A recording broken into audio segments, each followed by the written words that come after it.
तो coordination compound में next portion will study is colours in complexes. तो देखो कॉम्प्लेक्सेस के कलर्स के लिए बहुत सारी थ्योरीज अवेलेबल है, तो उनमें से हम लोग वन बाय वन टैकल करना स्टार्ट करेंगे। इसमें सबसे पहली थ्योरी जो हम लोग फॉलो करते हैं that is paramagnetism and diamagnetism.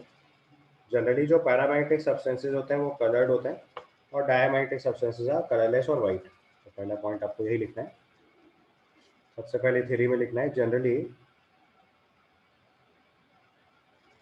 Generally paramagnetic substances are coloured.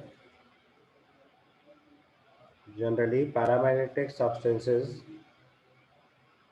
Are coloured. तो paramagnetic substances are coloured and diamagnetic substances are colourless, ये इन जनरल ट्रू होता है। एन एग्जांपल बताया वो कॉपर टेट्रामाइन सल्फेट पैरामैग्नेटिक है, ब्लू कलर है। Zinc टेट्रामाइन sulphate diamagnetic है और कलरलेस है। लेकिन देयर आर सम कॉम्प्लेक्सेस जो डायमैग्नेटिक है और कलर्ड है, तो इसलिए ये थ्योरी फुल प्रूफ नहीं होती। हाँ, लेकिन अगर आपको पैरामैग्नेटिक मिल रहा है और कलर्ड मिल रहा है तो ये थ्योरी इसका एक्सप्लेनेशन हो सकती है। हम यहाँ पे एक टिपिकल एग्जाम्पल लिख लो आप KMnO4 का। KMnO4 डायमैग्नेटिक होता है, हम लोगों ने इसका D3S हाइब्रिडाइजेशन निकाला हुआ है, लेकिन कलर भी आप इसका जानते हो, कलर इज लो कॉन्सेंट्रेशन में पिंक और हाई कॉन्सेंट्रेशन में वॉयलेट कलर दिखाई देता है। तो KMnO4 is coloured substance. That means this theory is applicable to some cases but not all cases. तो कलर्स के केस में हमेशा ध्यान रखना है कि जो थ्योरी फिट हो जाएगी हम वही कलर्स के लिए अप्लाई करते हैं। तो यहाँ पे बहुत सारी थ्योरीज है, उसमें से एक पहली थ्योरी पैरामैग्नेटिज्म डायमैग्नेटिज्म है। दूसरी थ्योरी हम लोग ऑर्गेनिक में यूज करते हैं, this is called long range delocalisation. Long range delocalisation. तो कुछ मॉलिक्यूल्स में बहुत ज़्यादा लॉन्ग रेंज डीलोकलाइजेशन होता है और वो कलर्ड होते हैं।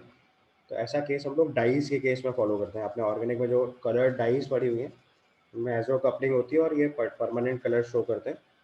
उसका एग्जाम्पल अगर लिखना है तो आप कोई भी एजो कपलिंग वाला एग्जाम्पल लिख लो। तो डाइजोनियम सॉल्ट की रिएक्शन अगर हम फिनॉल से कराते हैं तो आपकी ये ऑरेंज रेड डाई बनती है। अब इस ऑरेंज रेड डाई में आप ध्यान से देख लो, लॉन्ग रेंज डीलोकलाइजेशन है। अगर हम फिनॉल वाले एंड से lone pair of electron delocalise करना स्टार्ट करें तो ये देखो पूरी रिंग में डीलोकलाइज कर जाएगा। यहाँ से स्टार्ट हुआ पहले, ये इलेक्ट्रॉन पेयर आपने एडजेसेंट कार्बन पे शिफ्ट किया, फिर ये पाई बॉन्ड इधर शिफ्ट हुआ, ये पाई बॉन्ड इधर शिफ्ट हुआ, ये इधर शिफ्ट हुआ, फिर ये इधर शिफ्ट, ये इधर शिफ्ट, फिर ये इधर शिफ्ट, और फिर वापस आते हुए हम फिर यहीं तक आ जाएंगे। This is a long range delocalisation. Ultimately फिर से इलेक्ट्रॉन्स वापस लाते हुए हम फिर से फिनॉल तक पहुंच जाएंगे। तो this is long range delocalisation. तो ये लॉन्ग रेंज डीलोकलाइजेशन में जो इलेक्ट्रॉन का मूवमेंट है ये बिल्कुल वैसे ही काम करने लगता है जैसे इलेक्ट्रॉन एक्साइट करके हायर एनर्जी लेवल पे गया और फिर वापस आया तो एक फोटोन एमिट हो गया तो उससे कलर आ गया। तो ऐसे कॉम्प्लेक्सेस के लिए जो, या ऐसे नॉट कॉम्प्लेक्सेस, ऐसे सब्सटेंसेस के कलर्स के लिए जो थ्योरी अप्लाई करते हैं that is called long range delocalisation. ऐसे अगर आपको याद हो तो डाइजेनियम सॉल्ट की एनिलीन से रिएक्शन कराने के बाद हमारे पास येलो कलर डाई बनती है। That is also an example of the same category. इसके बाद नेक्स्ट थ्योरी हम लोग फॉलो करते हैं, this is called ligand to metal charge transfer.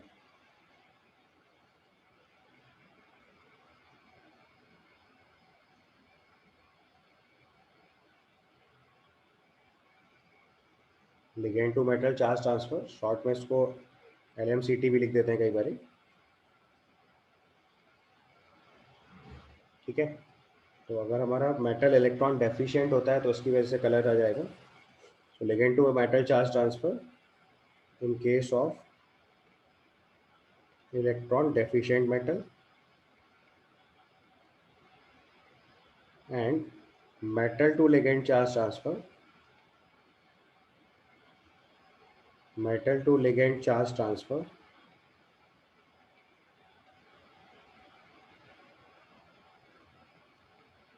in case of electron rich metal atom, in case of electron rich metal is responsible for color, is responsible for colors in complexes। तो complexes के colours के लिए एक और theory हो गई, इसमें ligand to metal charge transfer या फिर metal to ligand charge transfer का केस आता है। Ligand to metal charge transfer हम लोग तब फॉलो करेंगे जब हमारा मेटल जो है वो इलेक्ट्रॉन डेफिशिएंट है, जो मोस्ट ऑफ द कॉम्प्लेक्सेस में होता है। अगर किसी कॉम्प्लेक्स में हमारा मेटल इलेक्ट्रॉन रिच हो जाएगा तो उसका उल्टा केस भी पॉसिबल है, metal to ligand charge transfer is also responsible for the colour. उसमें जो कॉमन एग्जांपल्स हैं वो है K1O4, K2CR2O7, K2CrO4, ये सब हमारे ligand to metal charge transfer की वजह से कलर होते हैं। इसका एग्जाम्पल लिख लो बस सीधे सीधे। एग्जाम्पल में लिखिए K1O4, K2CrO4, K2CR2O7 are colored due to ligand to metal charge transfer। ये समझ गया? क्योंकि आप इनमें सब में मेटल का ऑक्सीजन स्टेट निकाल के देखो तो पहले वाले केस में Mn7+ है, 0 इलेक्ट्रॉन D0 इलेक्ट्रॉन हो गया, K2CrO4 और K2CR2O7 में भी Br+6 ऑक्सीजन स्टेट है, तो उसके पास भी इलेक्ट्रॉन 0 है, तो यहाँ पे लिगेंड से मेटल की तरफ चार्ज ट्रांसफर होगा विच मेक्स इट कलर्ड। ठीक है। इसके बाद अगली थ्योरी जो फॉलो करी जाती है this is called D transition.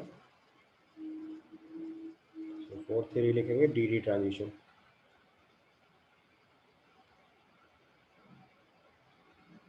लिखिए डी ट्रांजिशन। तो जिन मेटल सेंटर एटम्स के पास D1, D2 या D3 इलेक्ट्रॉन्स होते हैं उनमें ये थ्योरी वर्कआउट करती है। ठीक है। तो इस केस में लिखो when electron excites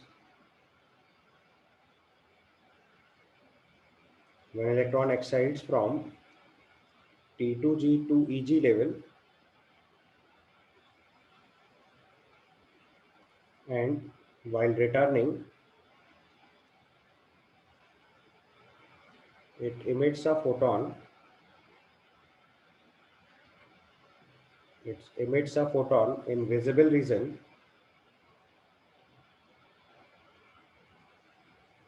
then it is responsible for color. Then it is responsible for color in complexes, और इस फेनोमेनन को हम लोग बोलते हैं D transition. So when electron excites from T2G level to EG level, while returning it emits a photon in visible region, then it is responsible for colors in complexes, और इस phenomenon को हम लोग बोलते हैं डी ट्रांजिशन। इस phenomenon को हम लोग बोलते हैं डी ट्रांजिशन। ठीक है। तो देखो डी ट्रांजिशन में हमारा सबसे पहले इलेक्ट्रॉन अगर T2G लेवल पे था और वो एक्साइट होकर EG लेवल में गया तो एक फोटोन एब्जॉर्ब करेगा, और जब वो फिर से EG लेवल पे वापस T2G लेवल पे आएगा ग्राउंड स्टेट पे, तो अगर उसने फोटोन जो इमिट करा वो विजिबल रीजन को बिलोंग करेगा तो it is responsible for the colour. इस फेनोमेनन को बोलते हैं डी ट्रांजिशन। तो जैसे मैंने आपको एग्जांपल बताया, टाइटेनियम H2O6 अगर कॉम्प्लेक्स है तो ये वॉयलेट कलर कॉम्प्लेक्स होता है डी ट्रांजिशन की वजह से। ठीक है। अब इसके बाद देखो सब्सटेंसेस के कलर्स के लिए अगर बात करें तो उसमें ligands are also responsible for the colours. अगले पॉइंट में लिख लो, नेक्स्ट पॉइंट में ligands and their arrangement, ligands and their arrangement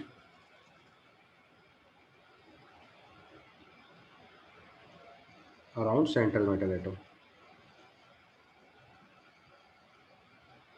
This phenomenon is also responsible for the colors। इसमें देखो जैसे सबसे पहले एग्जांपल से सिखाऊँ आपको, जैसे हमारे पास अभी हमने यही कॉम्प्लेक्स लिखा है TiH2O होल 6Cl3, ये आपका वॉयलेट कलर कॉम्प्लेक्स है। अगर आप उसको हीट करो और इसका वाटर ऑफ क्रिस्टलाइजेशन हट जाए, मतलब जो वाटर इसका बॉन्डेड है वो रिमूव हो जाए और ये TiCl3 में कन्वर्ट हो जाए, ये कलरलेस हो जाता है। मतलब जब तक ये कोऑर्डिनेशन कंपाउंड है तब तक कलर कैरी कर रहा है, जैसे ही इसका वाटर रिमूव हुआ तो ये कलरलेस फॉर्म में कन्वर्ट हो जाता है। मतलब केवल Ti+ में जो एक अनपेयर्ड इलेक्ट्रॉन है उसकी वजह से कलर नहीं है, डी की स्प्लिटिंग हो रही है लिगेंड्स की वजह से, इसलिए कलर्ड है। दूसरा एग्जांपल अगर ऐसे देखना हो तो कॉपर CuH2O होल 4 SO4.H2O, ये आपका ब्लू कलर कॉम्प्लेक्स होता है, लेकिन अगर आप उसको हीट करके एनहाइड्रस कॉपर सल्फेट में कन्वर्ट कर दो ये कलरलेस हो जाता है। तो कॉम्प्लेक्स के अंदर जो लिगेंड्स हैं उसकी वजह से डी ट्रांजिशन का केस बन पा रहा है, या उसकी वजह से स्प्लिटिंग हो रही है, और फिर उसकी वजह से कॉम्प्लेक्सेस कलर्ड आ रहे हैं। These are the possible reasons. अब कई ऐसे कॉम्प्लेक्सेस हैं जिनमें लिगेंड चेंज करते जाओ तो कलर्स चेंज होते जाते हैं। जैसे उसके एग्जांपल्स भी लिख देता हूँ आपके लिए। जैसे हमने एक निकल का कॉम्प्लेक्स लिया वाटर के साथ NiH2O होल 6 2 प्लस। इसका एक्वस फॉर्म हमारे पास प्रेजेंट है। This is the complex. ये ग्रीन कलर कॉम्प्लेक्स होता है, ठीक है। इस ग्रीन कलर कॉम्प्लेक्स में अगर हम वाटर को रिप्लेस करा के एथिलीन डाइमाइन यूज कर लें तो CuH2O होल 4 En। एक लिगेंड अगर एथिलीन डाइमाइन इसमें दो वाटर लिगेंड को एथिलीन डाइमाइन से रिप्लेस कर दिया तो उसका कलर पेल ब्लू हो जाता है, ठीक है। फिर जो नया कॉम्प्लेक्स बना है इसमें फिर से एक और En से रिप्लेस करें तो ये ब्लू या पर्पल कलर हो जाता है।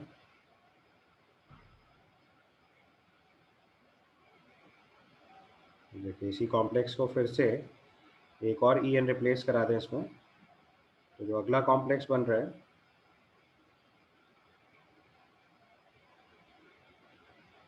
That is NiH2O whole twice En2। ये कॉम्प्लेक्स ब्लू या पर्पल कलर का हो जाता है।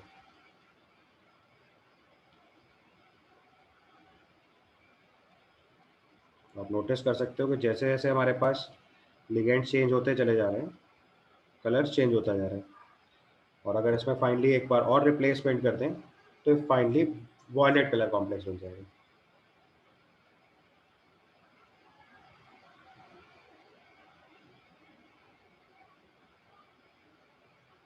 इसमें एक और बार बस En को रिप्लेस कराइए तो जो नया कॉम्प्लेक्स बनेगा NiEn whole thrice 2 plus.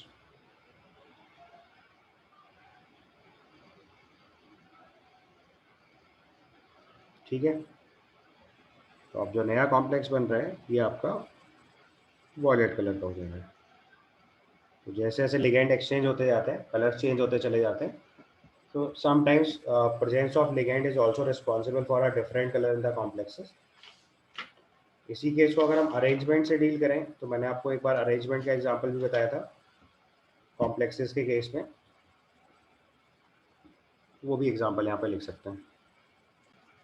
Next example देखिए COCl2NH3 होल 4 Cl कॉम्प्लेक्स लेते हैं अगर हम तो उसकी ट्रांसफॉर्म जो है वो वॉयलेट कलर होती है और जो सिस फॉर्म है वो ग्रीन कलर की होती है। तो आप देखो लिगेंड्स के अरेंजमेंट के बेसिस पे कलर इसका चेंज हो जा रहा है। तो दिस इज ऑल्सो फीचर जो कलर्स के लिए रिस्पॉन्सिबल है। तो डिफरेंट लिगेंड्स के साथ मैंने दिखाया कि देखो वाटर लिगेंड को एथिलीन डाइमाइन से रिप्लेस करते जा रहे हैं तो कलर चेंज होता जा रहा है। लिगेंड ही अगर हम एलिमिनेट कर दे रहे हैं तो कलरलेस फॉर्म अचीव हो जा रही है। और अगर लिगेंड्स का अरेंजमेंट भी डिफरेंट करते हैं तो भी कलर्स वेरी कर जाते हैं। तो लिगेंड्स का अरेंजमेंट और उनकी पोजीशन इससे भी कलर रिस्पॉन्सिबल होता है। तो their colours are also varying with the ligands and their arrangement, ठीक है। क्लियर यहाँ तक। उसके बाद देखो अगर हम कुछ मिनरल्स के कलर्स और मार्क कर लें यहीं पे वो भी साथ में लिख लीजिए इसी के जस्ट बाद। नेक्स्ट केस लिखिए कलर्स ऑफ जेमस्टोन्स। वो भी फिनोमेनन यहीं पे एक्सप्लेन हो जाएगा या बेटर टू से 3D ट्रांजिशन से एक्सप्लेन कर देंगे। तो कलर्स ऑफ जेमस्टोन्स।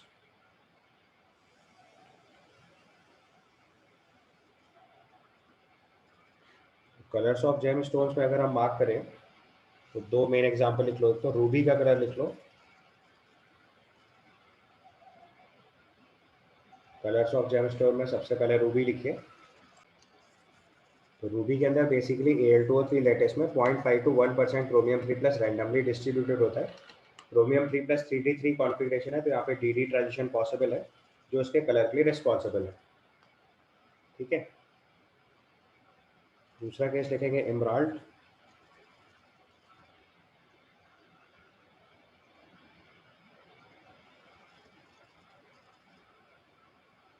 तो एमराल्ड के केस में क्या होता है कि एक्चुअली में मिनरल होता है बेरिल।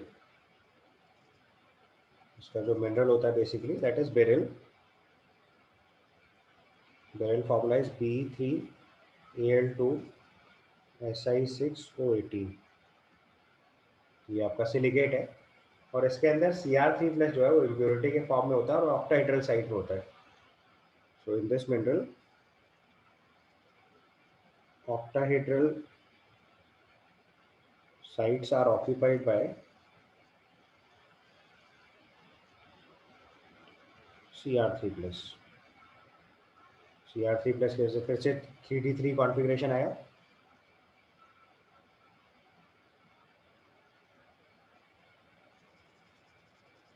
ठीक है, तो यहाँ पे भी DD ट्रांजिशन आएगा।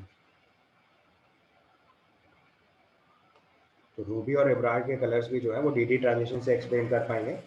रूबी जो है वो Al2O3 कॉम्बिनेशन होता है, एमराल्ड जो है वो बेरिल का नेटवर्क है, और इनके अंदर क्रोमियम 3 प्लस की इम्प्योरिटी होती है। बेरिल के अंदर क्रोमियम 3 प्लस रैंडमली डिस्ट्रीब्यूटेड होता है, और एमराल्ड के अंदर क्रोमियम 3 प्लस जो है वो ऑक्साइड सॉइट ऑक्यूपाई करता है। ठीक है, so if a compound absorbs a particular wavelength, then color of this compound is complementary to the corresponding to the complementary wavelength of the wavelength absorbed। यानी कि सब्सटेंस जिस वेवलेंथ को एब्जॉर्ब कर रहा है उसका कलर जो होता है वो उस वेवलेंथ को करस्पॉन्ड करता है जो एब्जॉर्ब वेवलेंथ की कॉम्प्लीमेंट्री वेवलेंथ होती है। ठीक है, ये बात समझ आई? कोई भी कंपाउंड जिस पर्टिकुलर वेवलेंथ को एब्जॉर्ब कर रहा होता है उस कंपाउंड का कलर उस वेवलेंथ की कॉम्प्लीमेंट्री वेवलेंथ के करस्पॉन्डिंग होता है। अब कॉम्प्लीमेंट्री वेवलेंथ को फाइंड आउट करने के लिए कलर व्हील बनाते हैं। कॉम्प्लीमेंट्री के लिए हम लोग एक कॉम्प्लीमेंट्री वेवलेंथ फाइंड आउट करने के लिए कलर व्हील बनाते हैं। तो ऑल्दो लेबोरेटरी में डायरेक्टली अवेलेबल होता है, आपके क्वेश्चन में मोस्टली गिवन होगा कि कौन सा कॉम्प्लीमेंट्री कलर लेना है। अगर नहीं गिवन होता है तो उसका एक टेंटेटिव आइडिया हम लोग वेबक्योर से लगाते हैं, जो मैं आपको एक बार बता देता हूँ। तो कलर्स आइडेंटिफाई करने के लिए हम लोग कॉम्प्लीमेंट्री कलर चेक करते हैं, तो उसके लिए कलर व्हील बनाते हैं। तो मैंने जैसे देखो बनाया है। लर्न करने का तरीका ये है कि वेबक्योर में आई छोड़ दो या वॉयलेट और इंडिगो एक ही साथ लिख लो, तो VBGYOR लिखा जाता है। तो वॉयलेट का कॉम्प्लीमेंट्री कलर येलो होता है, ब्लू के लिए कॉम्प्लीमेंट्री कलर ऑरेंज होता है, ग्रीन के लिए रेड होता है। तो अगर मान लीजिए ब्लू कलर की वेवलेंथ एब्जॉर्ब हो रही है तो ऑरेंज कलर का कंपाउंड दिखेगा, ऑरेंज कलर की वेवलेंथ एब्जॉर्ब होगी तो ब्लू कलर का कंपाउंड दिखेगा। तो जो कलर है उसका ऑपोजिट वाला कलर कॉम्प्लीमेंट्री होता है। मतलब जैसे ब्लू के लिए कॉम्प्लीमेंट्री ऑरेंज है, रेड के लिए कॉम्प्लीमेंट्री ग्रीन है, येलो के लिए कॉम्प्लीमेंट्री वॉलेट है। तो जो कलर व्हील पे ऑपोजिट में कलर बना होता है that is the complementary colour. तो जो वेवलेंथ एब्जॉर्ब होगी हमें उसकी कॉम्प्लीमेंट्री वेवलेंथ नोटिस में आएगी।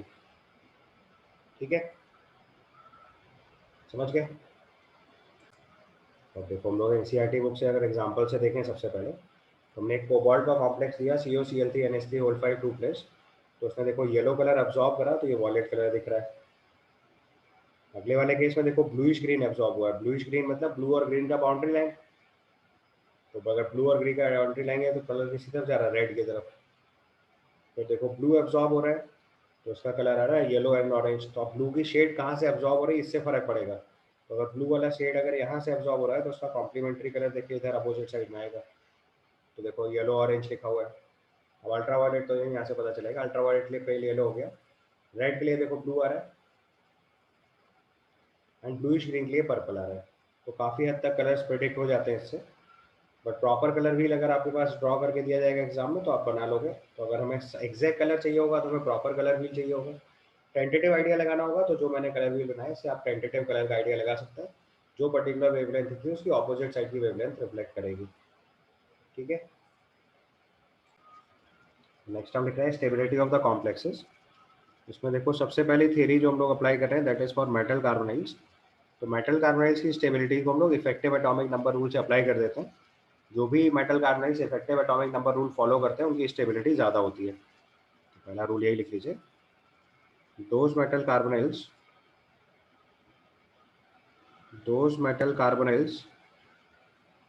follows those metal carbonyls follows effective atomic number rule are more stable। those metal carbonyls which follows effective atomic number rule are more stable। जिन भी metal carbonyls के अंदर effective atomic number rule follow हो रहा होगा वो complexes या वो metal carbonyls ज़्यादा स्टेबल होते हैं।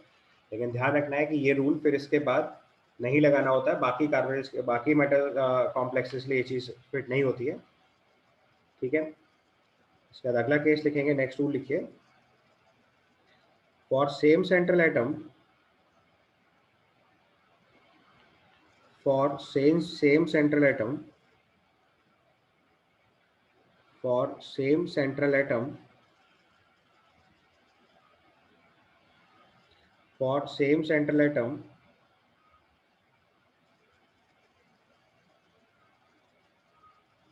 complex having strong field ligands,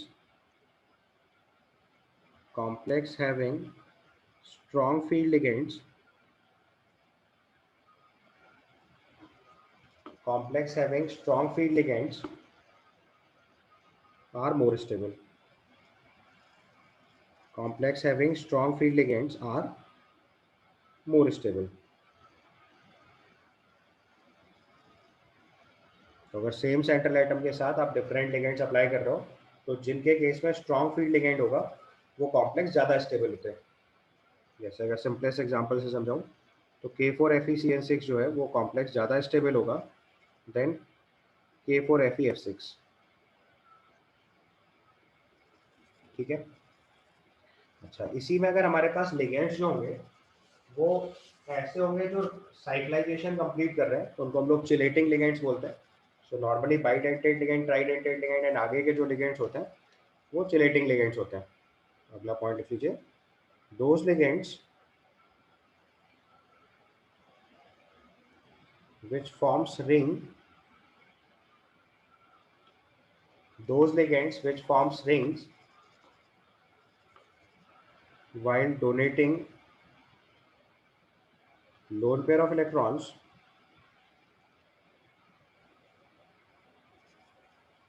are chelating ligands.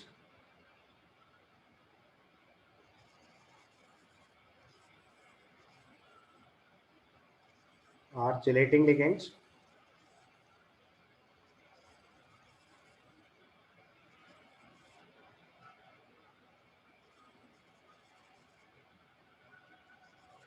Those ligands which forms rings while donating lone pair of electron are chelating ligands.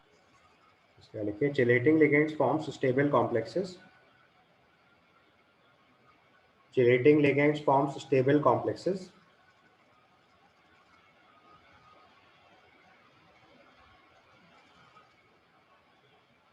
Chelating ligands forms stable complexes.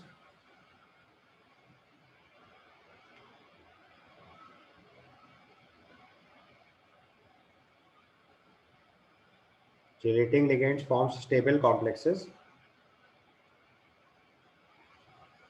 अगले point में लिखिए more the number of rings,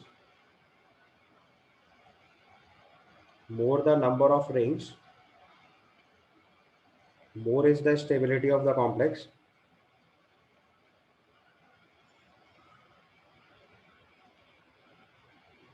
More the number of rings, more is the stability of the complex. More the number of rings, more is the stability of the complex.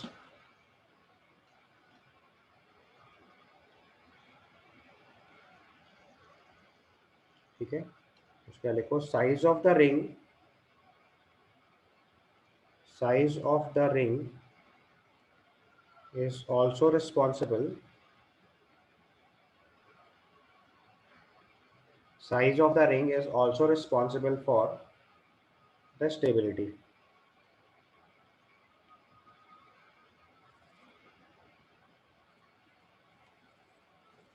ठीक है. उसके बाद अगले point में लिख लो 3 member rings are unstable, 4 member rings are conditionally formed, 4 member rings are conditionally formed, 5 member rings are most stable, 5 member rings are more stable, 5 member rings are most stable, while 6 member rings are stable but less than 5. While 6 member rings are stable. तो अगर relative stability order लिखेंगे हम लोग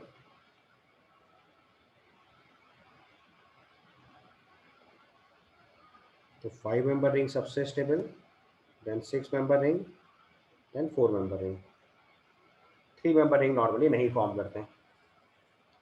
सो 5 member ring, 6 member ring and 4 member ring, ये order of stability होता है। लेकिन अगर 6 मेंबर रिंग एरोमेटिक बना रही होती है तो स्टेबिलिटी ऑर्डर 654 हो जाता है। ये चीज और लिख लीजिए, if 6 member rings, if 6 member ring is aromatic,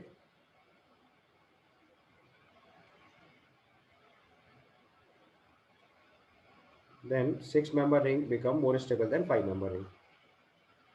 मतलब अगर ऑर्गेनिक वाला कॉन्सेप्ट लग रहा होगा तो 6 मेंबर रिंग ज़्यादा स्टेबल होगी, और अगर ऑर्गेनिक वाला कॉन्सेप्ट नहीं लग रहा होगा तो कोऑर्डिनेशन कंपाउंड में 5 मेंबर रिंग ज़्यादा स्टेबल होती है। So 6 member ring is aromatic, then 6 member ring is more stable than 5 member ring।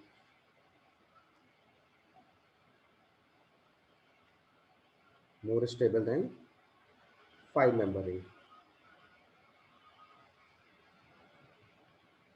ठीक है, समझ गए। अब यहीं पे चाहो तो एक कॉन्सेप्ट और लिख लो, फ्लेक्सी डेंटेट लिगेंड। तो जितने बाइडेंटेट लिगेंड 4 मेंबर्स की रिंग बनाते हैं वो फ्लेक्सी डेंटेट होते हैं, क्योंकि उनकी स्टेबिलिटी मोनोडेंटेट लिगेंड के केस में ज़्यादा होती है। तो ये एक और अगला स्टेप लिख लो यहीं पे, flexi dentate ligand,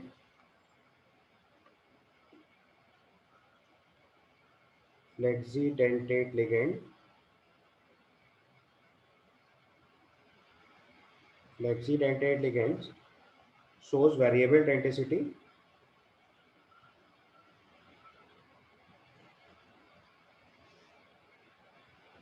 shows variable denticity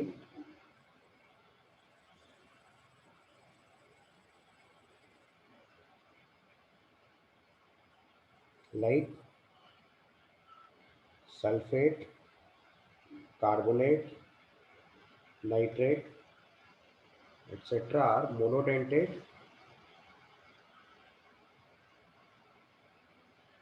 and bidentate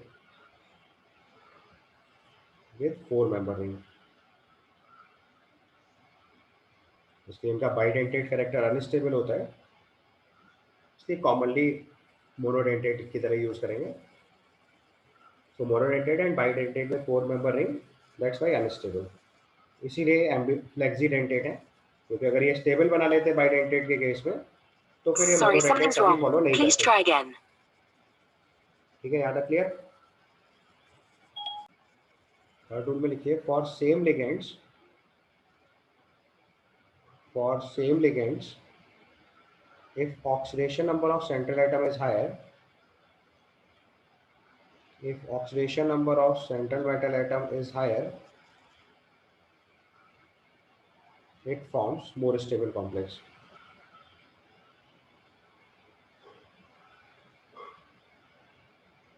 It forms more stable complex।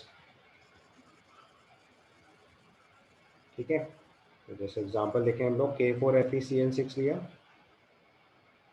इसकी स्टेबिलिटी K3FeCN6 से कम होती है। ध्यान रखना है, बहुत इंपॉर्टेंट केस है, ज़्यादातर लोग इसको गलत कर देते हैं। यहाँ आयरन +2 ऑक्सीजन स्टेट है, यहाँ आयरन +3 ऑक्सीजन स्टेट है। और गलत क्यों होता है, क्योंकि अगर आप इफेक्टिव एटॉमिक नंबर निकालोगे उसका 36 आएगा और इसका 35 आएगा, बावजूद उसके K3FeCN6 ज़्यादा स्टेबल है, क्योंकि इफेक्टिव एटॉमिक नंबर रूल केवल मेटल कार्बोनाइल्स के साथ अप्लाई करते हैं।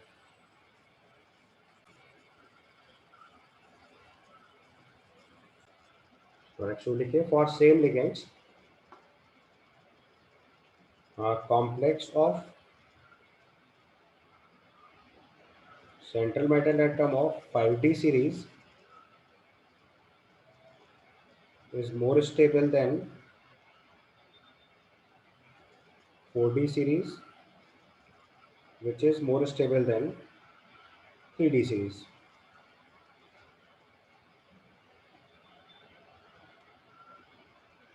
तो अगर सेम लिगेंड्स के साथ central metal atom 5d series का होगा तो सबसे ज़्यादा स्टेबल होगा, फिर 4d सीरीज होगा, फिर 3d सीरीज होगा।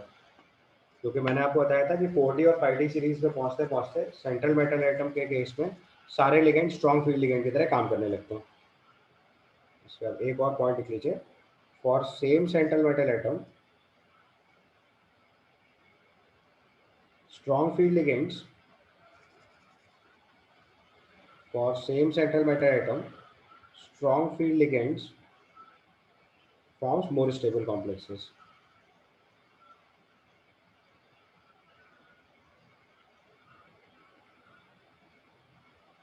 Strong field ligands forms more stable complexes. या इसको अगर और सिंप्लिसिटी के साथ समझाऊं तो जो स्टेबिलिटी है वो प्रोपोर्शनल टू CFSE आती है, क्रिस्टल फील्ड स्टेबलाइजेशन एनर्जी, या इसी को हम लोग तीन तरह से डिफाइन करते हैं, लिगेंड की स्ट्रेंथ से, सेंट्रल मैटर एटम के साइज से और उसके चार्ज से। तो स्टेबिलिटी जो है वो directly proportional to crystal field stabilisation energy हो जाती है, CFSE। ठीक है।